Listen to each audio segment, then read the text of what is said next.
Hola, bienvenido a nuestro podcast Esperanza Viva, donde hay un milagro creado exclusivamente para ti. ¿Sabes? El tema de hoy que vamos a abordar o vamos a tratar, ¿qué son los demonios? ¿Verdad? Pero queremos abordarlo hoy con Carlitos, este tema maravilloso. Si quieres saber más, pues quédate con nosotros y te haremos saber más de este valioso contenido. No te olvides de suscribirte y darle un gran like a la campanita y visítanos a todas las redes sociales. No te olvides. ¿Sabe que hablar del tema de los demonios es un tema que ha sido abordado de diferentes puntos de vista, y más por los teólogos y eruditos a lo largo de la historia para comprender el contexto bíblico y mitológico de este tema o de estos eventos que ocurren, o de la mitología de estos espíritus o adversarios que le llaman? Los demonios son seres sobrenaturales descritos como algo que no es humano. Generalmente se consideran malévolo, algo perverso, algo malo. El término demonio en el griego antiguo originalmente no tenía una connotación negativa necesariamente, sino que se ha ido como creando una estructura negativa. El manual La magia demoníaca de Mushi, escrito en el siglo XV, incluye una lista, Carlos, de 11 demonios. Michael Sherburne, del siglo XI, un preparador influyente, el cual dividía a los demonios en 6 tipos. Y lo divide en demonios aéreos, hay demonios terrestres, subterráneos, elifónicos, y una división de demonios, y hace una división de normativa. Es importante tener en cuenta que la clasificación de los demonios puede ser variada y va a ir dependiendo de la fuente y el enfoque teológico, cultural y social que se le va dando a este tema. Algunos autores o ocultistas también han desarrollado su propia clasificación de demonios. Cuando vemos la Biblia también clasifica una serie de demonios. Cuando estamos hablando que hay potestades, hay principados y hay gobernantes, muchas tendencias, muchos grupos religiosos y hasta grupos sociales. Y tomando hoy lo que yo te dije hace un momento, cómo se clasifican los demonios en la Biblia, cómo están clasificados también, ¿no es cierto? Y cómo tú lo ve o lo entiende de la perspectiva. Yo sé que tú eres una persona muy estudiada y tienes un amplio conocimiento también de este tema, y podemos aportar un poquito más para esta audiencia que está escuchando, ¿no? Lo que pasa es que lamentablemente, para poder entender todo este tema, primeramente tendríamos que verificar el punto de vista de las culturas antiguas, mayas, aztecas, las culturas prehispánicas, las culturas de Mesopotamia, porque honestamente el mundo, al ser creado, las personas no entendían específicamente de dónde venía lo bueno y de dónde venía lo malo.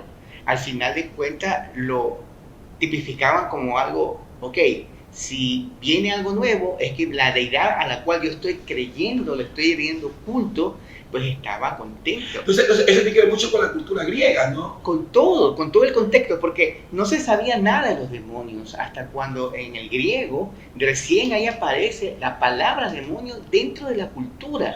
Y yo leía un poquito que nace bajo la palabra neutro dentro del griego. Correcto, porque era simplemente, dentro del griego específicamente, los demonios eran posiblemente seres que eran usados por los dioses griegos para transmitir el mal. O sea, quiere decir que eran como seres bajo la obediencia de cualquiera de los dioses, sea de todo el Partenón griego, Zeus, Yo leí ahora que también la cultura nórdica tenía muchísima influencia, hablando un poquito del tema, ¿no? La cultura nórdica también tenía que ver ellos tenían mucha influencia sobre los muertos, había una tendencia sobre los muertos ahí. Claro, porque, ojo, tenemos que recordar que muchas culturas le rinden pleitesía a la muerte.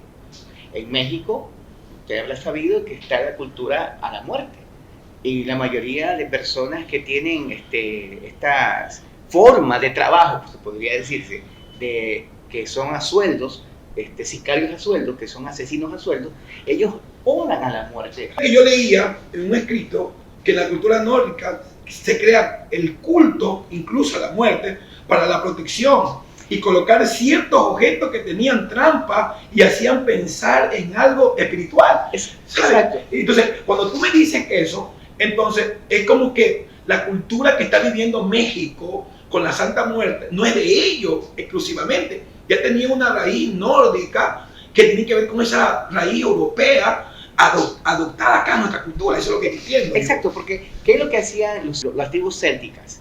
Ellos le rendían el culto al dios de la muerte en una fiesta del 31 de octubre, que era el Halloween. Sí, sí, y bueno, mira, aquí dice que o sea, el Halloween tiene que ver con esa tendencia, ¿no? Claro, ¿y qué es lo que hacían ellos?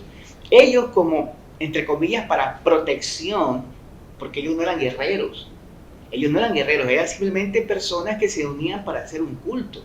Entonces, para evitar que otros pueblos les invadieran y los destruyeran, ponían ciertos objetos como lo que hacían las tribus prehispánicas aquí. Como fetichismo. Exacto, por ejemplo, la mayoría de las tribus prehispánicas en los cementerios, ellos ponían ciertos objetos para evitar que gente vaya a robarse los huesos. Entonces, es lo mismo que hacían los celtas, los sacerdotes druidas. Ellos ponían ciertos objetos que al momento de yo tocarlos, se producía una especie de trampa, se ejecutaba una trampa. Porque, como tú decías, ¿no? Tú le dices trampa porque quieres mantener esa educación, pero era una maldición, eran maldiciones destacadas para aquellos que profanaban aquellos rituales religiosos dentro de esa cultura. Exacto. ¿No? Que ahora no sabemos cómo manejar este tema de la maldición. No estamos hablando de maldiciones generacionales, sino que esto que tú decías que eran trampas, eran en sí objetos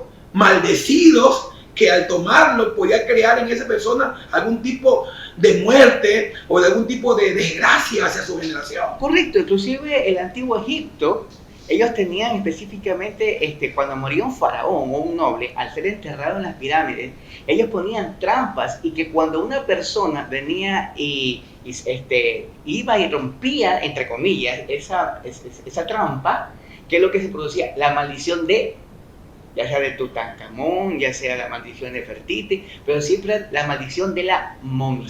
¿Sabes que yo leía, tomando el tema del faraón, que en el antiguo Egipto también había esa superstición que estaba muy acentuada dentro de aquello? El gran gusano Apophis, yo leía, ¿no? Que hemos visto algunos dibujos animados sobre el Apophis, lo vimos también en La Máscara, ¿no es cierto? Entonces, estaba siempre ligado la cultura con estas tendencias demoníacas, con estas cosas que son esotéricas, que son desconocidas, ¿no? Correcto, es que como la gente no sabía de dónde venía el mal, ¿qué es lo que hacían los egipcios? Los egipcios, ellos alumbraban las casas siempre, porque lógicamente, además no salían en las noches. ¿Por qué razón? Porque se suponía que el dios Apophis venía a comer o arrebatar a todo aquel que estuviese en la noche, y si la casa no estuviera iluminada, entraba, entre comillas, una maldición. Entonces, ¿qué es lo que pasaba? Tenían que, en las noches, los egipcios no salían. Tremendo, tremendo. Y otra cosa más. Y aparte de ellos usaban un fetichismo porque pensaban que quizás había un animalito muy lindo que ahora es una mascota, y yo tengo una, que lo usaban para evitar que un demonio, bueno, creo que es gatito, ¿no es cierto? Una influencia negativa de la noche, claro, no les hiciera daño. Era un gato. Por eso los gatos terminaron siendo endiosados. Y en la película de la momia, en la primera, cuando la momia mira al gato, él se asusta y sale corriendo. Claro, es que el gato en la cultura egipcia tenía que ver con la prosperidad, con la salud, con la abundancia, y tenía que ver con unos principios, porque creo que el gato era el encargado en la cultura egipcia de ser el guía, de llevar las almas al inframundo. Esa es la función del gato.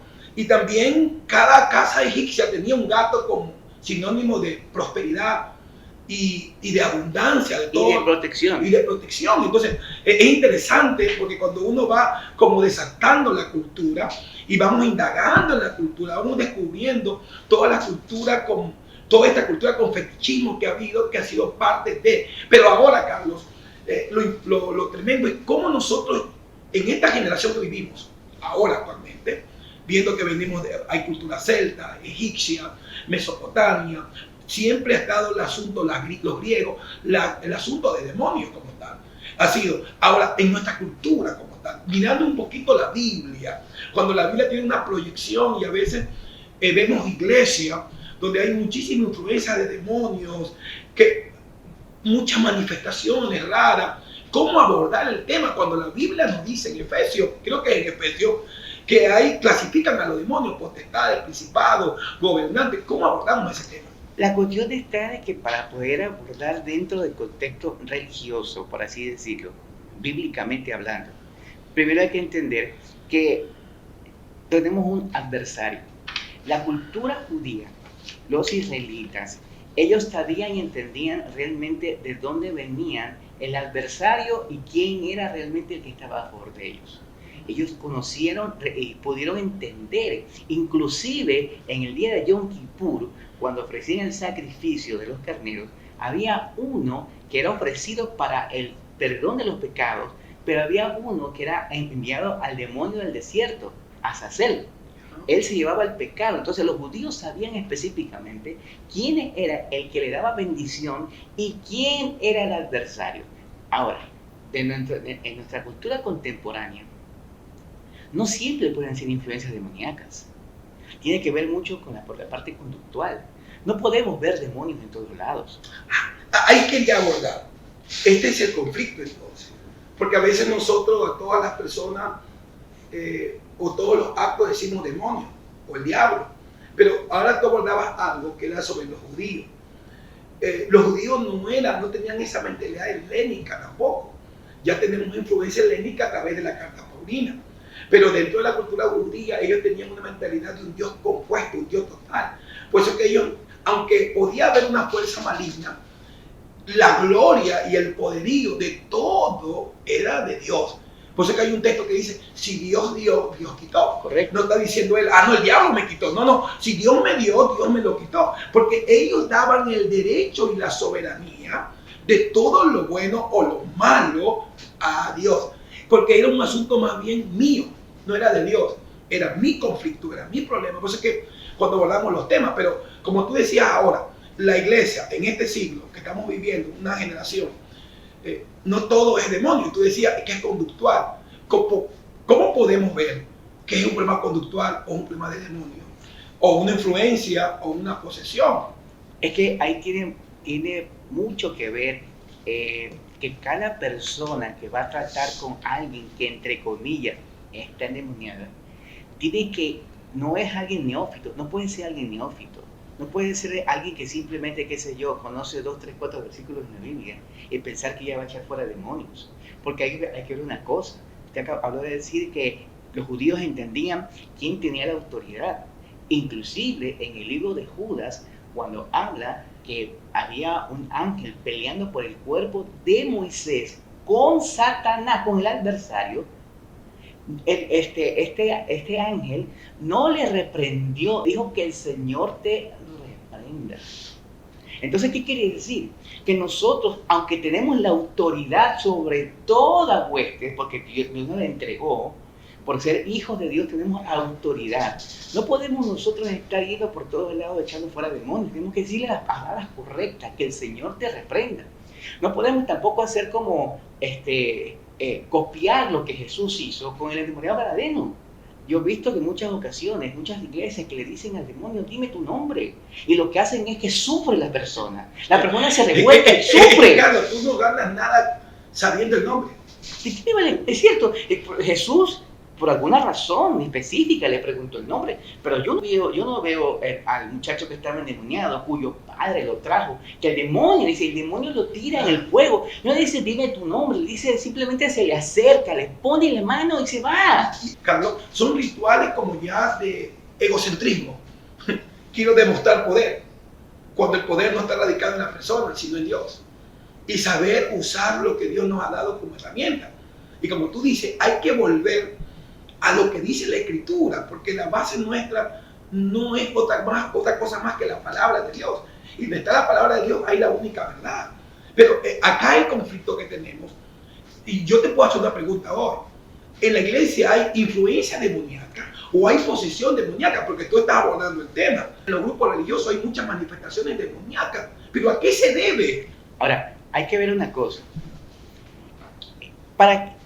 Dentro de la cultura ocultista, los brujos dicen que cuando posesiona un demonio o un espíritu a una persona, le toma el control total de la persona, pero no le quita ciertas formas de pensar.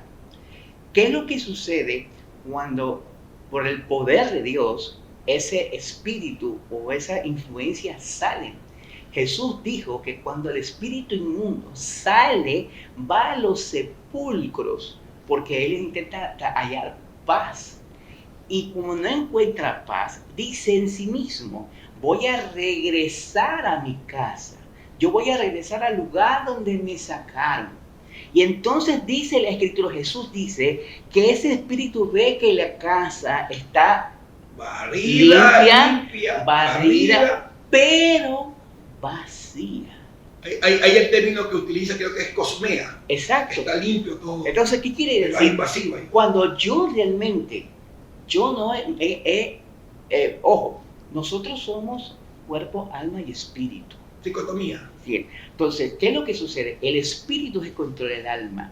Si nuestro espíritu no ha sido regentado a través del poder de la palabra y por el mensaje del poder, el mensaje del evangelio, que Jesús dijo que es el perdón de nuestros pecados, cuando nosotros hemos reconocido nuestros pecados y hemos ido a la cruz a aceptar el sacrificio de Cristo como personal, entonces de esa manera mi casa se llena, porque dice la Escritura que Él nos da vida. Entonces nos da vida. Al darnos vida, el espíritu vuelve a estar vivo en comunión. Entonces el vacío de la persona, entendiendo un poquito, entonces el vacío de la persona es la falta de la palabra. Correcto, porque es falta de la encarnación de Cristo, porque hay algo que es interesante, ¿no? Tú decías algo, el demonio llega, de acuerdo a la palabra de Dios que estamos leyendo hoy, que tú estás abordando, y viene y topa la casa vacía. Entonces hay una ausencia de algo o de alguien en el ser de la persona. Entonces da a entender que ahí hace falta la palabra. O también yo puedo ir sumando un poquito, falta Cristo encarnado en el ser. Es que claro, porque si no hay palabra, no hay encarnación de Cristo. O sea, mucha gente en la iglesia o los grupos religiosos tienen esas manifestaciones o estas crisis existenciales, siendo un poquito más terapeuta. Es por la falta de que no está habitando la palabra en ellos, no está habitando Cristo encarnado en ellos. Claro, es que hay que reconocer una cosa. Nosotros necesitamos siempre de alguien que nos ayude. Desde niños, cuando el niño nace, necesitamos que alguien nos golpee las nalgas para poder respirar. Si no puedes llorar, ¿sí? El niño tiene vida. Y entonces dicen los judíos ortodoxos, los judíos estudiosos, que cuando el niño respira, está pronunciando el nombre de Dios. Claro, yo que estamos hoy hablando de este tema y que vamos a seguir hablando de este tema porque este es un abreboca. Entonces, hay cristianos influenciados o endemoniados en tus palabras. Pueden hacer las dos cosas. Porque te estás metiendo en un lío ahora, sí, teológico. Pueden ser las dos cosas. ¿Por qué razón? Porque ¿qué es lo que busca realmente? Ojo, miren, estamos hablando desde un punto de vista. Vamos a ver los dos puntos de vista. Primero, una persona que solo es simpatizante, jamás ha aceptado a Cristo. No, Cristo no se ha encarnado al inicio al haber permitido que sus pecados sean perdonados. No ha aceptado el perdón de pecados. Esa casa... Y está tratando de limpiar a través de ciertos rituales o a través de ciertos ejercicios espirituales, por así decirlo. Esa casa está limpia, pero no está llena. No tiene a nadie. Entonces, ¿qué quiere decir? Que esa influencia, ese espíritu que salió de él, puede volver a él. Entonces, hay eventos que nomás lo que hacen es como tantos ejercicios, como no son tu tema, ejercicios espirituales, simplemente hace como alegrar a la persona. Un placebo. Pero no hay nada de Dios. Nada. No hay nada de Dios. Yo quiero, vamos a seguir la segunda parte, no sé si te parece. Y quiero abordar el tema mucho más sobre la influencia demoníaca, la influencia y posesión demoníaca, que tú hoy estás diciendo las dos cosas. ¿cierto? Las dos cosas, porque en el mundo teológico se dice que un cristiano no puede ser poseído, Sí, pero sino que puede ser influenciado. Pero dice- Hay como un debate teológico que nos preeducaron a nosotros. Entonces dicen, no puede haber influencia, pero tú vas a notar, y aquí yo sé que te provoqué algo en el corazón. Tú miras y ves a la gente de la iglesia tan endemoniada. Claro, pero aquí ahí viene el detalle, cristiano. Lamentablemente la palabra cristiano está muy manoseada. ¿Qué es un cristiano? Aquel que no es moro. Porque si vamos a las otras religiones, ellos dicen, ¿tú eres cristiano? Sí, ¿por qué? No sé. Si a alguien le preguntasen ahorita, a un evangélico, ¿eres cristiano? Le van a decir, porque mis padres son cristianos. Y no puedo manejar mejor la frase, hijo de Dios y creyente. Es que viene el detalle. La Biblia dice en Juan 1:12 que a los suyos vino y los suyos no le recibieron, mas a los que le recibieron, a los que creen en su nombre, son hechos. Recién tienen un título. No es que son hijos, son hechos. Tienen una potestad. Es como que yo, por aquí tengo mi cédula, es como que yo tengo una cédula. Esto me dice que soy ecuatoriano.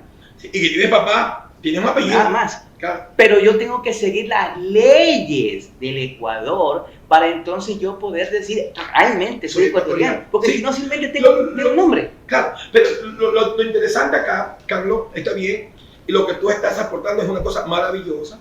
La idea es acá cómo nosotros sacamos esos enigmas que están dentro de la iglesia cuando por años nos enseñaron. Yo comparto lo que tú dices. Yo creo en las dos cosas. Yo creo en las dos cosas y probablemente no estén de acuerdo algunas personas, pero la idea es que este canal es para eso. Este canal tiene que ver para educar a las personas. Porque tú miras y dices, a mí me enseñaron que hay influencia y hay posesión. Los evangélicos o los cristianos somos influenciados, pero no somos posesionados. No hay posesión demoníaca. Pero uno mira dentro y uno dice, aquí hay dos cosas que están raras. Que hay que cambiar ciertas connotaciones espirituales en la gente. Por eso que yo creo que el segundo tema vamos a hablar de influencia y posesión demoníaca. Y lo abordamos desde una perspectiva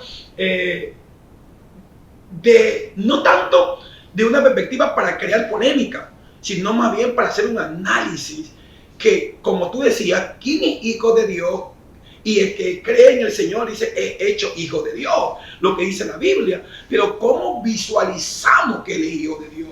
Cuando tú haces la voluntad perfecta de tu Padre que está en los cielos. Él dijo, mi hermano, mi madre y mi hermano una vez Jesús dijo, son los que hacen la voluntad de mi Padre. Y hacer la voluntad de mi Padre es caminar bajo los preceptos de la palabra de Dios. Entonces, queremos abordar ese tema de la posesión demoníaca y la influencia. Y estoy con Carlos. Carlos es un hijo espiritual mío. Puedo decir que él lo conozco años y uno de nuestros pastores. Él es profesional. Y estamos abordando desde este podcast este tema sobre la influencia demoníaca y la posesión demoníaca. No se olvide, continúe con nosotros para más videos como estos, más temas como estos, que son vitales e importantes, sabiendo que lo único que queremos lograr es que el nombre del Señor sea glorificado y que usted aprenda y usted pueda también a la vez aprender con nosotros y a la vez nosotros aprender de ustedes y síganos para más contenido como esto. No se olvide, el próximo tema es que son las influencias demoníacas y que son las posesiones demoníacas. Carlitos Rubio, Giner Borja, como para servirle. Recuerde que somos su amigo, su hermano en la fe. Simplemente esta es historia. Queremos entrar en este tema de historia y también que le ayude a usted a crecer dentro de su vida como tal y a la vez a desarrollar su fe y a también tomar algo de lo que es la teología y algo de la realidad social que vivimos y contextual y abordar este tema con bastante seriedad y respeto. Respetamos a todos los grupos religiosos, sino simplemente estamos dándole a usted una información más para que la tome y se haga parte de su vida. Chao, nos vemos, bendiciones. Miguel. No te olvides de suscribirte y darle un gran like a la campanita y visítanos a todas las redes sociales. No te olvides